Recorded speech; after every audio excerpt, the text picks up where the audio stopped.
히브리서 13장 7절 8절.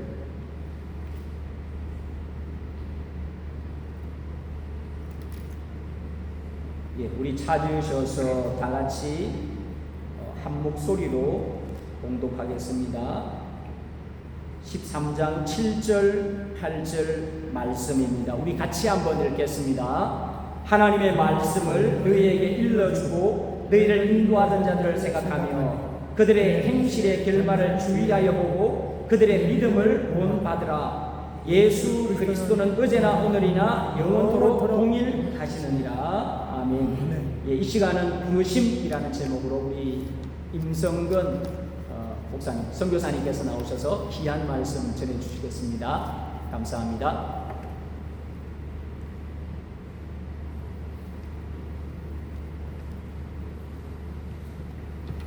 할렐루야. 아멘. 오랜만에 이렇게 본당에 와서 설교한다는 게 너무 감격스럽습니다. 잠깐 기도하고 하나님 아버지 감사합니다. 거룩한 주의를 주셔서 예배케 하셔서 감사합니다. 특별히 예반에 우리 한인 귀한 선교사님 하나님의 종들이 모여서 예배드리게 하시는 감사합니다. 하나님 축복하시고 기름 부으셔서 하나님께 영광을 돌리는 이 모두가 되게 하여 주시옵소서. 말씀을 나누고자 합니다. 우리에게 은혜를 주시고 힘 주시고 하나님께 영광을 돌리는 우리의 복된 인생 되게 하여 주시옵소서. 예수님의 이름으로 기도합니다.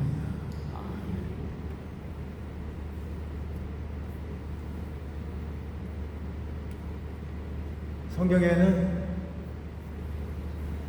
하나님의 부르심이 있는데 네 가지가 있다고 생각합니다. 첫째는 구원과 구별에 대한 일반적인 부르심.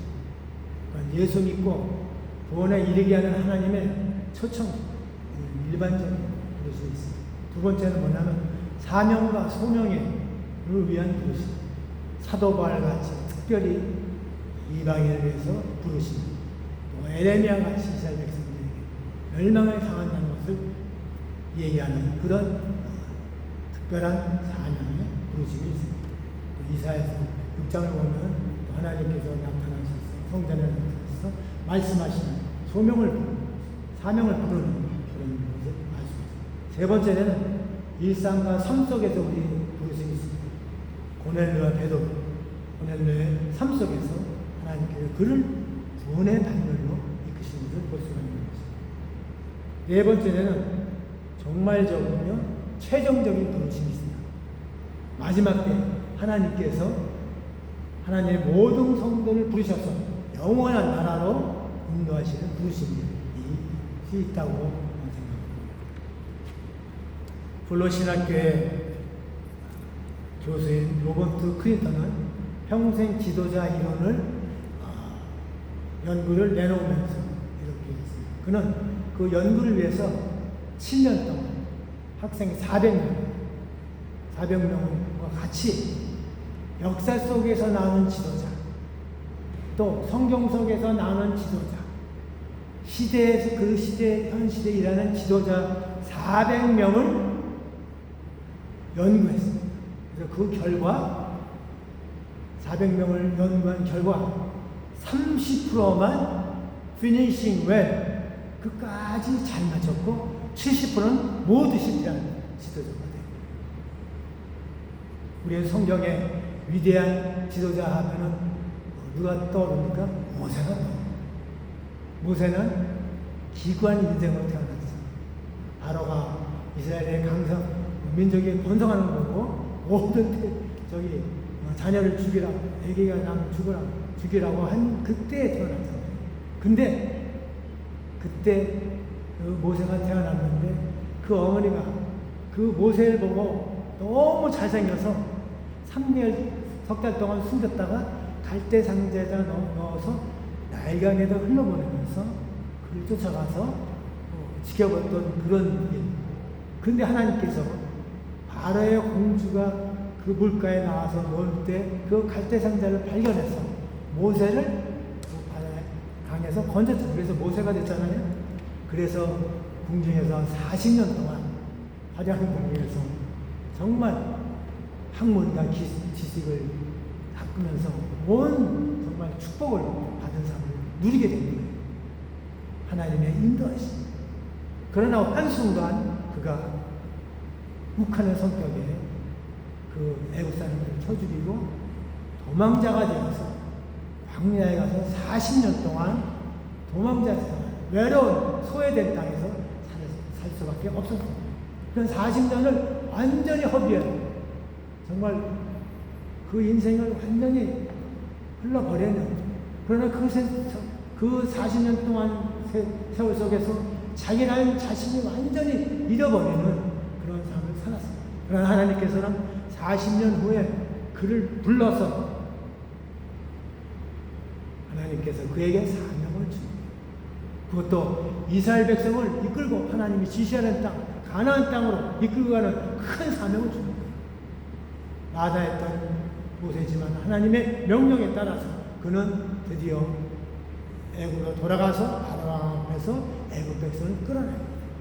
그러기 위해서 그는 하나님의 역사를 맛보며 이적을 낳고 기적을 나타내면서 급기야는 홍해가 갈라지는 놀라운 황홀한 하나님의 역사를 보게 되는 것입니다.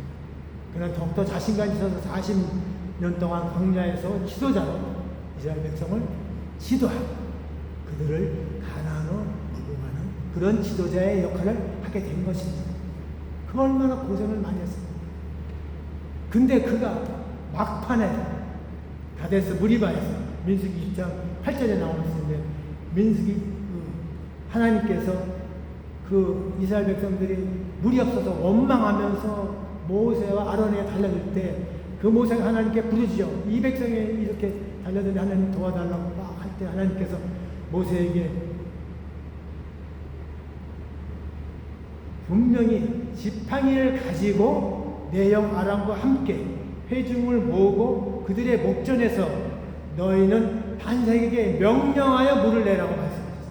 명령하여서. 근데 모세는 어떻게 했어요? 지팡이 가지고 2번 내리쳤습니다. 하나님의 말씀은 명령해서 바위에 갈라져 물이 터지게 하기를 원했는데 이 모세는 지팡이를 쳐서 거기서 물이 나오게 됩니다. 그것은 하나님의 말씀을 어긴 불순종합니다. 이제까지 수많은 역사를 일으켰던 지도자입니다. 그러나 한순간에 하나님의 말씀을 믿지 않고 하나님 분명히 명령해서 말로 해라 했는데 하나님의 말씀을 믿지 않고 자기 스스로 자기 지팡이로 그 반석을 깨뜨려고 그런 처음은 2번 그래서 물이 나왔습니다. 하나님께서 민수기 20장 12절에 뭐라고 말씀합니까? 나를 믿지 아니하고 이스라엘 자손의 목전에서 내 거룩함을 나타내지 아니함으로 모세 너와 아론은 가나안에 못 들어간다. 아니 이제까지 모세가 한 일은 가나안에 가려고 그렇게 준비돼서 온 일생을 준비해서 오는데 자기가 들어가야 가나안을 못 들어가는 애석한 슬픔을 받게 되는 것입니다. 결국 하나님께 일생을 바쳐주시면 실패한 지도자로 남게 되는 것입니다. 모세는 성공한 지도자가 아니에요. 한순간 하나님을 믿지 않았기 때문에 하나님께 불순종했기 때문에 하나님의 명령을 거역했기 때문에 그는 실패한 지도자가 될 수밖에 없는 것입니다. 제가 아는 목사님이 있습니다. 참 존경해요. 또 그분도 또 저를 도와줬고 후원해 주시고 정말 감사합니다. 이분은 미국에서 공부를 많이 해서 박사를 제가 볼 때는 2개까지 과정, 한 과정하고 하나는 박사 따셔가지고 한국에 돌아오셔서 교회 담임 목사를 하셨어요. 근데 그 교회가 당회가 갈라져가지고 양쪽의 장로님들이 법정에 가서 고소하고 싸우고 막 난리. 그 교회 담임 목사를 가서 이 목사님이 그 어지러운 정말 교회가 두 쪽이 나서 막 진짜 싸움이 난 그 현장에 가서 그 사람들을 어떻게든지 하나로 만들려고 그것을 잘 이끌려고 목사님이 설득하고 쫓아다니고 눈물로 기도하고 금식하고 그렇게 재판을 떼어가고 그러기를 밤새서 철야기도 하고 그러고 10년 동안 그래서 결국 10년 만에 재판에 승소해서 목사님이 교회를 완전히 잘 세우게 됩니다. 그래가지고 목사님 그 교회를 든든히 세우면서 그것도 영향으로 4,000명이나 성도가 부흥이 됩니다. 예부흥이 됩니다. 또 목사님이 설교를 얼마나 잘하는지 웃음은 지친 마음의 문을 열어주고 눈물은 쌓인 감정을 씻어주며 감동의 호르몬은 엔돌핀의 4,000배 효과를 낸다는 치유 설교로 권위자가 되고 있습니다. 그래서 급기야는 교단의 부총회장이 되고 그리고 총회장까지 되었어요. 그런데 그렇게 죽도록 가서 미국에서 공부하기 그렇게 쉽지 않아요. 정말 그 공부를 하고 몇 년을 7, 8년을 책과 싸움하고 그렇게 하고 그에서 겨우 박사학위 따가지고 와서 목회하러 현장에 또 수많은 사람들과 싸우고 눈물로 그분의 설교를 들으면 정말 내 성령에 감동이 되는 것 같아요. 저도 많이 은혜를 받아요. 그런데 목사님 교회 권사와 어떤 호텔에 들어가는 거를 그 반대편 장로님이 끝까지 추적해가지고 사진 찍어가지고 공표해. 결국 목사님의 탈선의 현장을 발견합니다. 그래서 목사님이 총회장인데 엄청난 그 음신이 깎여서 그리고 자기는 목회했습니다. 타락한 목회자로 낙인 찍히고 결국 실패한 목회자가 너무나 가슴 아파요. 저도 굉장히 옆에서 그분을 존경하고 굉장히 도움도 받고 굉장히 가까이 합니다.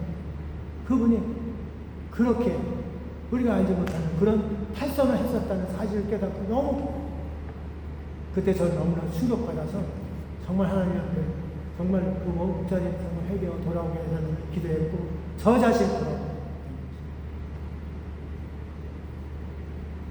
일이나 사역에는 시작이 중요합니다. 시작이 반이다 그러지만은 모든 과정이 매우 중요한 걸 우리가 간과합니다. 과정이 굉장히 중요해요. 시작이 반이지만은 그 과정을 밟는데 내가 정말로 성실하게 정말 사역이면 하나님 앞에서 정말 떳떳하게 하나님 앞에 정말 내가 내도 부끄러움이 없는 그런 자세로 우리가 사역에 임하는 거예요.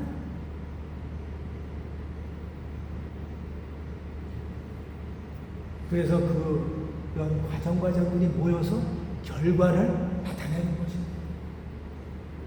사도 바울은 디모데후서 4장 7절 8절에 이렇게 고백을 그가 다 사역을 마칠 때 내가 선한 싸움을 싸우고 나의 달려갈 길을 마치고 믿음을 지켰으니 이제후로는 나를 위하여 의의 멸관이 예비되었으므로 주곧 의로우신 재판장이 그날에 내게 주실 것이며 내게만 아니라 주의 나타내심을 사모하는 모든 자에게 노라. 아멘.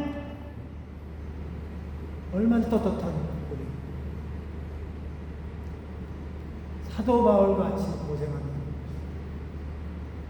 저는 가끔 부끄러워요. 예수님의 말씀 읽으면 더 부끄러워. 예수님은 머리 들고 싶다면서 사역할 때 머리 들고 싶다. 이번에 제가 이사 가서 집이 너무 좋아가지고 날마다 좋아서 이게 찢어져가지고 스카이 라운지 같아서 거기서 하나님 감사합니다 하는데 내 마음에 찌는 게 뭐냐면 예수님은 머리 들 곳이 없어요. 나는 이렇게 지금 사치하지 않는 그런 마음으로 회개하는 마음 또 감사하는 마음 그래, 하나님께서 나에게 이렇게 누릴 수 있는 것은 정말 감사합니다. 하나님, 제가 누리면서 정말 열심히 하겠습니다. 하나님, 저 좀 붙들어 주세요. 그렇게 기도해요. 사도 바울, 그 말할 수 없는 우리가 아는 그런 무지무지한 고생을 겪고 나오죠. 그는 모든 믿음의 싸움, 선한 싸움 이긴 거예요. 우리 모두 그런 자가 되기를 주님으로 축원합니다. 그래서 저는 오늘 부르심에서 다양과 맥락을 우리가 첫째는 이해해야 합니다. 첫째는 예수님의 부르심이 뭐냐? 나의 죽음과 부활의 효과를 믿어라. 그러면 너는 어떤 사람이든 간에 구원을 받을 것이야. 이것이 아니라 누구든지 나를 따라오려거든 자기를 부인하고 자기 십자가를 지고 나를 따를 것이니라. 누구든지 자기 목숨을 구원하자고 하면 잃을 것이요 누구든지 나 복음을 위하여 자기의 목숨을 잃으면 구원하리라. 아멘. 이 말씀을 하십니다. 주님의 부르심은 방향이 듭니다. 그러므로 주님의 부르심에 대한 방향을 알고 주님이 우리를 구원하신 구원의 가치를 알고 그 구원의 결과로 영원한 영생을 가진 자로서 모든 것에서 벗어나는 그런 삶을 살아야 돼요. 그것은 우리가 모두가 영원한 영생이라는 것을 이미 가지고 있기 때문에 세상 사람들은 영혼에 대한 개념이 없기 때문에 이 세상에서만 화려하게 멋지게 살려고 굉장히 노력하지만 우리는 그것이 부럽지가 않아요. 왜냐? 우리는 영원한 것이 있기 때문에 이 세상은 잠시 잠깐 흘러가는 안개 같은 세상인 것을 우리가 알기 때문에 믿기 때문에 영원한 관점이 있기 때문에 그것에 벗어날 수가 있는 것입니다.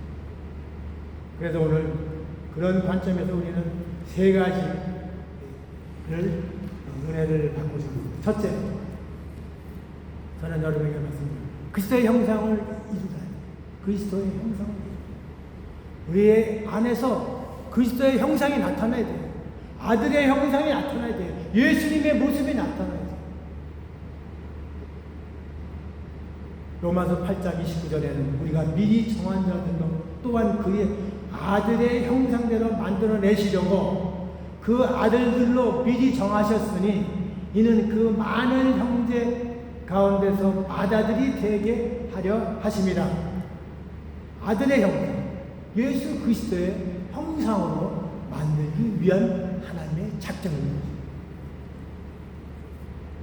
나 임바울이 되는 것이 아니다. 나 예수 그리스도의 한 형상으로 만들어져야 가야 되는 것입니다. 여러분, 본 한 사람이 예수 그리스도의 모습으로 형상으로 바뀌어가야 됩니다. 그렇다고 얼굴이 달라지는 것이 아니라 예수님의 성품으로, 성격으로, 인격으로, 사역의 특징을 포함한 모든 전인적인 변화가 나에게 일어나야 된다는 것입니다.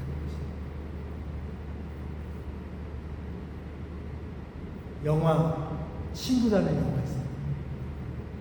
아마 지금은 젊은 세대는 잘 모르겠지만 아주 오래된 영화. 친구, 깡패 영화. 근데 그 깡패는 그 배우 중에 정준호가 있고, 그리고 또 누가 있어요. 이름을 먹었는데, 또 정원택이라고 있어요. 정원택이 아주 재밌게 생긴 친구예요. 이 영화에 나온 세 중에 이 정원택이가 별명이 대가리예요. 그 친구에서 대가리. 재떨이를 머리를 치는데 대가리를 막 그런 그래서 별명이 대가리예요. 정원택. 이분이 전과 4범. 음주운전에도 걸렸어. 술 먹고 사람 폭행했어. 그래 전과 4범. 근데 그가 정말 인생의 저 밑바닥을 떨어지면서 하나님 앞에 나가게 됐죠. 그래서 그가 하나님을 만났어요. 그래가지고 선교사가 됐어요. 이게 어떤 선교사는 연예인들 찾아다니면서 복음을 줘. 너무 아니 저 친구 영화에서 재떨이를 얻어맞던 그 깡패 대가리가 아니야. 근데 이제 그게 아니야. 선교사야 선교. 그가 텔레비에서 다큐멘터리를 봤는데 그가 가방을 들고 선물을 가지고 걸어가는 그 뒷모습에서 예수님의 모습이 보이더라. 그렇게 술 먹고 대망나네 같이 살아. 예수님을 만나니까 그 모든 것들을 화려한 세계를 벗어버리고 예수님의 하는 그 사역을 자기가 하겠다고 예수님의 모습이 되어가는 것을 볼 수가 있습니다.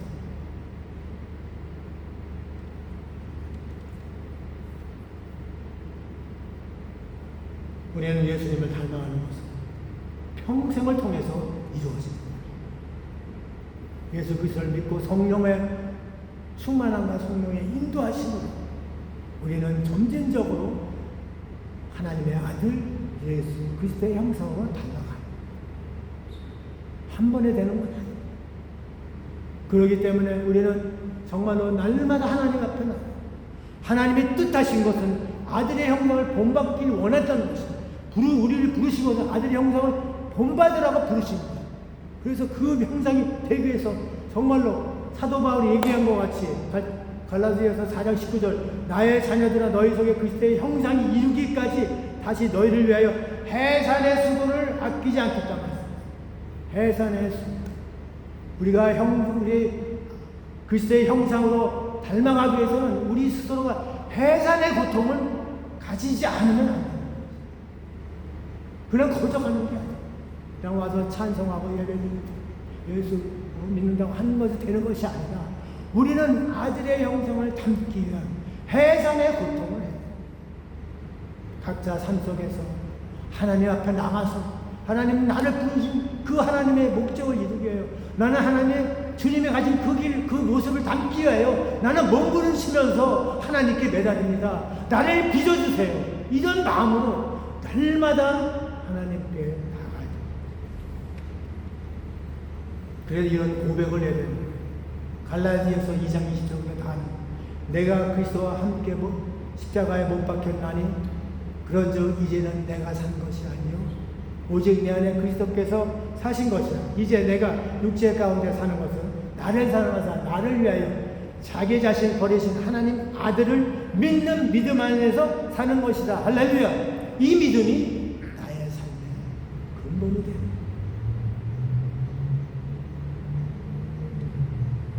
예수 그리스도께서 친히 바울 안에서 새로운 방식으로 육체를 취하셨으며 그리스도의 지도를 받는 사람으로 그리스도의 의지와 존재와 행위의 확장이 되어가는 것입니다.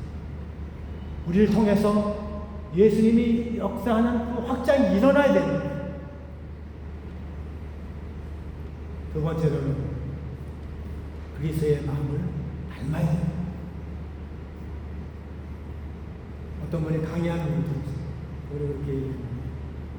세상에는 뛰어난 성과를 나타내는 사람들이 있어요. 능력이 뛰어난 사람도 있어요. 그러나 남들보다 월등하게 뛰어난 것이 아니라 어떤 여건에 주변의 여건을 감안해서 타이밍을 맞췄기 때문에 좋은 성과를 냈다는 것입니다. 그 예로는 이미 저기 종교 개혁가인 마틴 루터가 그 유럽 사회를 뒤집어 버렸잖아요.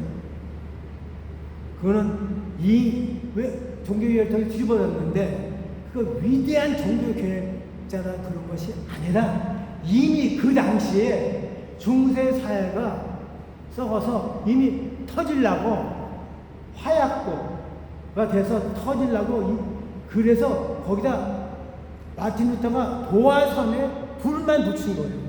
붙였기 때문에 그 종교개혁이 일어난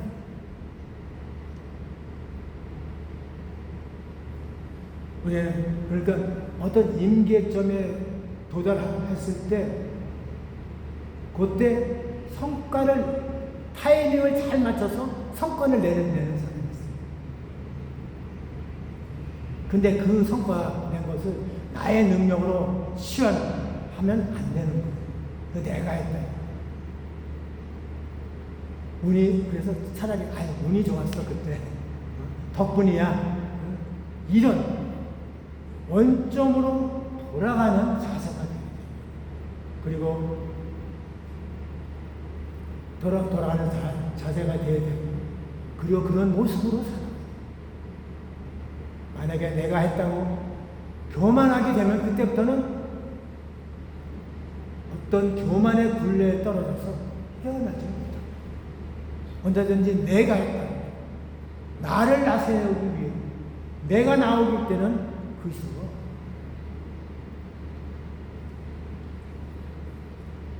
우월감이 차면 예수님은 보이지가 않습니다. 또한 남과 너무 비교해가지고 나의 약한 점이 있기 때문에 너무 약한 것을 자꾸 이렇게 감싸고 감추려고 막 이렇게 비교하다 보면 열등감이 생겨요. 이것 또한 고통스러워서 하나님께서 우리를 선택하시고 구원하시고 아들의 형상으로 만드시려고 우리를 부르시고, 그렇기 때문에 남과 비교할 필요가 없는 것입니다. 우리는 우리 스스로 너무 존중하고 자기를 이렇게 내세우면 안 되는 일이지만, 하나님께서는 우리에게 길을 열어주시는, 사무엘상 2장 30절에 나를 존중히 여기는 자는 내가 존중히 여기고 나를 멸시하는 자는 내가 경멸하리라, 이렇게 말씀하십니다. 내가 존중을 받는 것은 하나님부터 존중을 받는 것이 중요한 것이지, 사람부터 내가 존중을 받고 내가 나서기 이런 것이 아니라 오직 그리스도만 나타낼 수 있는 자가 되어야 되는 거죠. 예수님을 보시죠. 저번에 한국에서 어떤 교회 예배 드리러 갔는데 그 목사님은 참 옛날 노래를 틀어주세요. 옛날에 보험송 소리엘입니다. 소리엘의 아기 예수님. 하여튼 그런 보험성가가 있어요. 우리는 무엇을 배웠나, 아기 예수.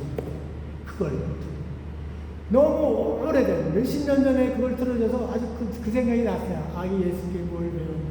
근데 그 아기 예수, 그걸 들으면서 내 마음에 은혜가 아기 예수. 예수님이 건장한 청나라로 온 것이 아닙니다. 예수님이 하나님의 그 권세와 능력으로 이 땅에 나타난 것이 아닙니다. 예수님이 아기 예수, 부모의 도움이 필요한 연약한 존재로 이 땅에 그 지체로 오신 거예요. 그분 하나님이십니다. 창조자입니다. 능력자입니다.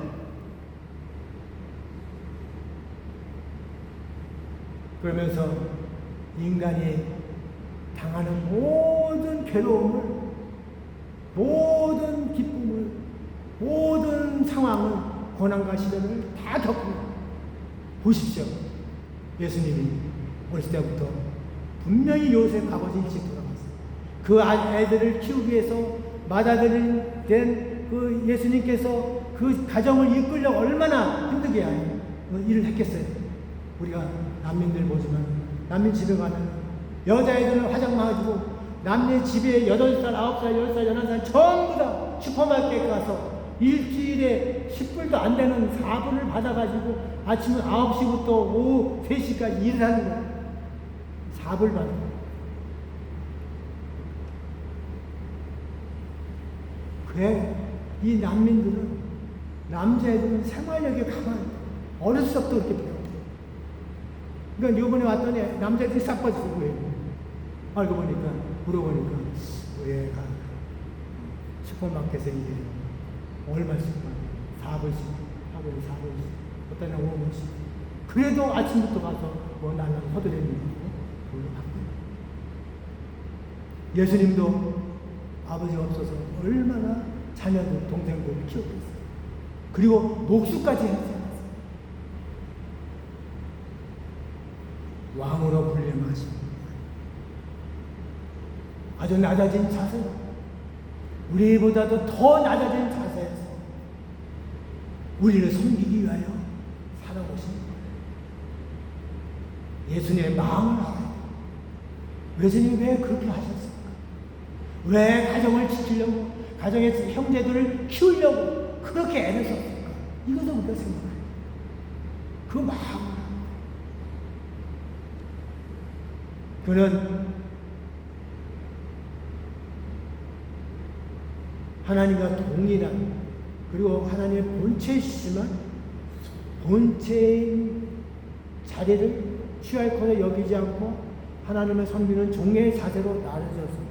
그리고 그 종의 자세가 사람이 되서, 그리고 하나님께서 뜻하신 구속이라는 것에 복종하여 죽기까지, 그것도 십자가라는 형틀에 의해서 죽기까지 대속의 자기 희생을 하신 분입니다. 우리는 그런 분을 믿고, 화려한 천국, 화려한 궁정에서 있던 그런 것이 아니라 우리를 위하여 모든 것을 다 버린 자기를 희생하신 예수님을 믿는 겁니다. 세 번째로, 그리스도를 사랑해야 돼요. 우리는 무엇을 지금, 물론 가정의 아내를 사랑하고 자녀를 사랑하고 당연하고, 그러나 우리가 날마다 사랑하고 고백하는 것은 예수님을, 그리스도를 사랑하고 고백해야 돼요. 막달라 마리아를 주목했습니다. 막달라 마리아는 7 귀신 들린 여자입니다. 현대의학으로는 귀신 들렸다는 정신분열증, 그러니까 우울증이 깊어지면 정신분열. 의사는 그렇게 패턴을 진단합니다. 근데 그 당시에는 7 귀신 들렸다. 7 귀신이라는 것은 완전한 수준, 진짜. 그러니까 귀신에 꽉 붙잡혀가지고 살아갑니다. 저는 가까웠던 분이 정신분열증에 걸렸던 것을 경험했어요. 너무 안타까워. 어떻게 할 수가 없어. 막 환청이 들리고, 어떤 날은 칼 들고 막 나가고, 잠을 제대로 못 자서 얼굴이 막 쫙 빠져, 몰골이 말도 아니고, 그 인생의 그 영원 삶 속에 엄청난 지옥 같은 삶을 살았어요. 그런 막달라 마리아를, 그 7 귀신 들린 막달라 마리아에게 누구도 돌보지 않는, 누구보다 전부 다 회피하고 도망가는, 버려놓고, 그리고 그 고통 속에 살고 있는 그 막달라 마리아에게 예수님이 나타나서 그 귀신을 쫓아주는 거예요. 그 어둠의 구석에서, 속박에서 벗어나게 하십니다. 막달라 마리아는 그 후에 누가복음 8장 1절에 3절에 말씀이 나옵니다. 예수의 일행을 섬기며 복음사에게 함께 참여하는 자가 된다.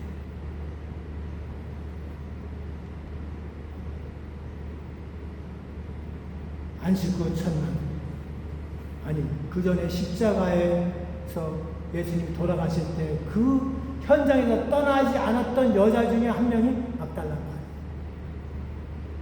그리고 안식 후 첫날 아무도 그 무서운 무덤에 찾아가지 제자들도 찾아가지 않는 그곳에 막달라 마리아만 찾아가게 된 것입니다.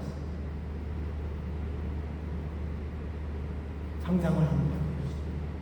막달라는 그 지옥 같은 삶, 정말 방과 낯이 없이 그 환천과 그 환각과, 그리고 먹지도 못하고 그런 고통 속에서 그 영혼이 나 좀 살려달라고 얘기해도 누가 들어주지도 않는 그 삶을 살아온 그 막달라 마리아가 귀신에 잡혀가지고 사람들이 다 사람에 버림받고 아무도 자기 찾지 않고 치료도 할 수 없는 버려진 정말 그 지옥의 삶에서 예수님이 나타나 그를 막 귀신을 쫓아내고 건져주신 그 예수님을 만났기 때문에 막달라 마리아는 그 무덤을 뛰어갈 때 가슴이 찢어지는 마음, 내가 나를 그렇게 어려운 관계에서 구원해 주신 그 예수님 어떻게 그 십자가에 못 박혀 돌아와 주셔서 이렇게 무덤에 있는 그 무덤에 있는 예수님 내가 잊지 못해서 지금 달려갑니다.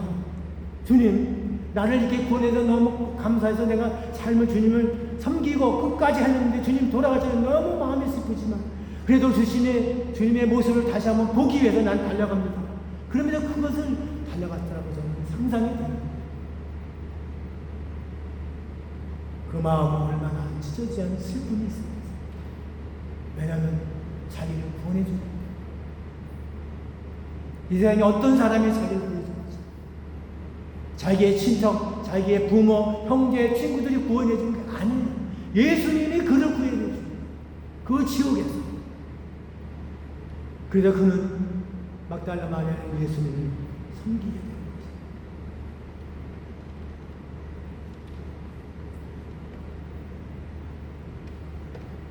우리는 어떤 사람이 되어야겠습니까? 오늘 세상에 우리가 많은 일을 해요. 또 일을 해서 하나님께 영광을 돌리는 거 아니에요. 그러나 누구를 위해서 하나요? 나를 위해서? 맞아요. 자기 자신을 위해서 일하는 것이 너무나 많은 것을 봅니다. 저 자신 정말 하나님께서는 우리가 상상하지 못한 그런 큰 은혜요, 하나님의 보살피는 섭리요, 하나님의 도우시는 놀라운 축복 가운데 우리 살아왔지만 아직까지도 나를 위해서 살아요. 내가 뭘 했다고 성과를 나타내고 있어요. 그걸 좋아해요. 드러내길.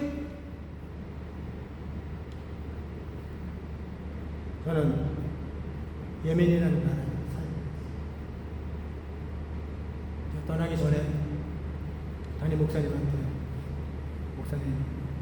담임 목사님은 저를 파송을 했는데 예멘이라는 나라, 중동이라고 갈 때는 어떤 나라인지 몰랐어요. 그러니까 선계 개념이 없거나 파송하셨어요. 근데 내가 한번 이렇게 예멘에서 나와서 딱 만났어요. 아유, 다짜고짜 하는 얘기야. 아유, 이 목사 수고했네. 그래, 예멘에서 교회를 몇 개 세워놓고 신학교를 세웠나? 중동 예멘이에요. 아니, 거기 가서 지금 사용해서 교회 세웠을까? 교회 못 세워요. 응? 그럼 저는 한 명도 못했어요. 응? 아니, 한 명도 못하면 어떡해? 우리 교회는 열심히 기도하고 물질 보내고 그러는데 어떻게 한 명도 안 해? 교회를 세워야지, 교회를.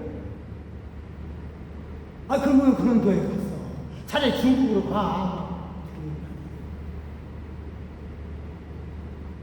제 마음에 굉장히 걸렸어요. 차라리 편지 쓸 때 이제 가능성 있는 사람이 수십 명 있습니다. 요것만 썼었다면, 그래도 만난 사람이 있었어요. 복음 전할 생각 있었다면 그 숫자 가지고 얘기할 수 있었는데 그걸 못해가지고 안타깝다, 그런 생각이 들어요.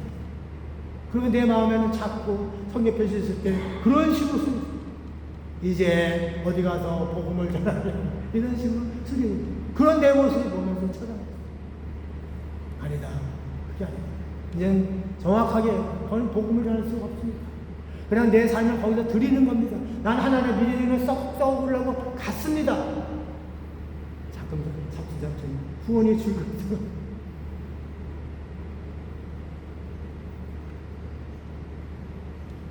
그러나 하나님께서 정말로 우리하고 함께 한다는 것을 깨닫게 됐어요. 우리를 그 어려운 가운데서 남은 알아주지 않았습니다. 한국에 있는 사람도 저도 몰랐어요. 왜냐하면 저는 다른 외국 단체에 있기 때문에 저는 한국에 알려진 사람이 아니에요. 거진 8년 동안. 그리고 그냥 교회들도 잘 몰라요. 그래서 저는 그거 예면에서 그 사역할 때 남이 알아주지 않았는 걸 너무나 감사해서 저를 아는 사람이 없어 너무 감사해요. 그래서 차라리 이렇게 내가 이 삶을 썩어서 죽어야 되는 이곳에서 내가 끝까지 한번 버텨보겠다. 그래서 버틴 것밖에 없었어요. 하나님께서 우리에게 주신 귀한 부르심 우리는 깊이 있게 생각을 해야 됩니다. 오늘 여러분과 나눈 이 말씀 가운데 정말로 나의 부르심이 무엇인가 하나님께서 우리에게 향한 그 깊은 뜻을 생각하면서 또 한 주를 보내시기를 축원합니다. 기도하겠습니다. 하나님 감사합니다. 오늘 하나님 주신 말씀을 나눴습니다. 부족하지만 우리들 하나님께서 선택하고 원하셔서 하나님 거룩한 뜻을 이룰 수 있는 저희들이 다 되게 하여 주시옵소서. 예수 그리스도의 이름으로